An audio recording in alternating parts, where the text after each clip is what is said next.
আসসালামু আলাইকুম আমার অসংখ্য ভাই ও বোনের, আশা করি সবাই ভালো আছেন। আজকে কিছু কথা বলতেছি, মনোযোগ সহকারে ধৈর্য সহকারে আপনারা ভিডিওটা শুরু থেকে শেষ পর্যন্ত দেখবেন। আমার গলায় একটা চেন আছে, প্রথমত ভিডিও কল দিয়ে গলা চেনটা বাইর করতে করবেন। এই কথাগুলো আমি কেন বলতেছি, অনেক ফেগাড়ির অভাব নাই। কার ভিডিওতে কোনটা ছাড়তেছে কি করবে আপনারা কোনো তলা মলা বিচাইতেছেন না, কোনটা সঠিক কোনটা অসঠিক এই জিনিসটা আপনারা যাচাই করতেছেন না। যাচাই করে আপনারা বিভিন্ন জায়গায় আমার ফেকারির মধ্যে কাজ করে প্রতারিত হইতেছেন। আমি আপনাদেরকে বারবার সতর্ক করে দিতেছি, প্রত্যেকটা ভিডিওর মধ্যে আমার গাও আছে, কিন্তু বারবার সতর্ক করে দেওয়ার পরেও আপনারা আমার ফেকারির মধ্যে কাজ করে প্রতারিত হইতেছেন। কিন্তু এই দায় আমি থাকবো না, সে দায় আপনারা থাকবেন। প্রথমত ভিডিও কল দিয়ে আমার গলা চেনটা বাইর করতে করবেন। যদি গলা চেন বাইর করতে পারে আপনাদের সামনে আসে, ওনার সাথে কথা বলবেন। ভিডিও কলের সামনে আসবো না, কোনো কথা বলবেন না, এটাই আপনাদের কাছে অনুরোধ। আর আজকে একটা আমল দিতেছি, যারা শত্রুর অত্যাচারে আক্রান্ত, সবসময় মনের মধ্যে ভয় ভীতি নিয়ে থাকেন যে কখন জানি শত্রু পিছন থেকে ছুরি মারে, সবসময় মনের মধ্যে ভয় ভীতি নিয়ে থাকেন চলাফেরা করতে, যে কোনো কাজে সবসময় মনের মধ্যে ভয় ভয় লাগে। স্ক্রিনে দিয়ে লক্ষ্য করুন, যে মন্ত্রটা দেখতেছেন, এই মন্ত্রটা রাত 1টার পরে শনিবার অথবা মঙ্গলবারের দিন 7টা তাল গাছের গোড়ায় যাবেন। যাওয়ার পরে এই মন্ত্রটারে 21 বার করে পাঠ করবেন।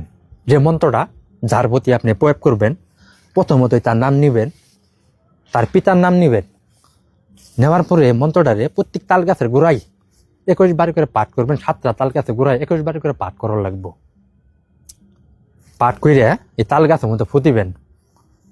এই তাল গাছগুলা 21 দিন পর্যন্ত জীবিত থাকবো। 21 দিন পর্যন্ত জীবিত থাকবো। তাল গাছও মারা যাবো, আপনার শত্রু চিরতরে ঘুমাই যাব। কিন্তু মন্ত্রটারে সুন্দরভাবে সঠিকভাবে শরীরটা পাকর অবস্থায় 21 বার করে 7টা তাল গাছের মধ্যে ফুটিবেন। 21 দিন পর্যন্ত ওই তাল গাছ জীবিত থাকবো, তাল গাছও মারা যাবো, শত্রু মনে করুন যে চিরতরে শত্রু ঘুমাই যাব। আমি মুসলমানের সন্তান, জবান দিয়ে বলতেছি, যদি কাজ না হয় এই টিকটকের জগতে আমি আপনাদের সামনে আমি জিন্দাগিতে আসবো না। আমি চান ভাই কবিরাজ বলতাছি, মুসলমানের সন্তান, খোদার কসম, সঠিকভাবে সুন্দরভাবে এই কাজগুলা করবেন। যারা শত্রুর অত্যাচারে বাড়িঘর ছাড়া, বউ ছাড়া, পোলাবান ছাড়া বাড়িঘর চাপতে পারতেছেন না, বিভিন্ন জায়গায় আপনারা সমস্যায় ভুগতেছেন, এই সমস্যার সমাধান করার জন্য যে আমলটা দিতেছি সুন্দরভাবে সঠিকভাবে 8টার পরে শরীরটা পাকের অবস্থায় সুন্দরভাবে মন্ত্রটারে পাঠ করবেন। কিন্তু কোনো ভুল টুটি পাঠ করবেন, ভুল টুটি পাঠ করলে ভবিষ্যতে আপনাদের ক্ষতি হতে পারে।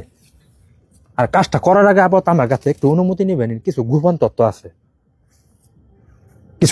আছে, যদি মন থেকে কাজ করতে পারেন ভিডিও কল দিবেন সরাসরি।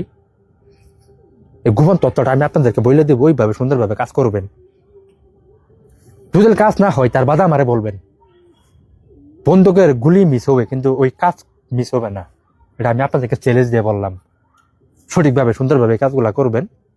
আর আমার জন্য সবাই দোয়া করবেন, দুঃখে সুখে বিপদে আপদে সবসময় আমি আপনাদের পাশে থাকবো।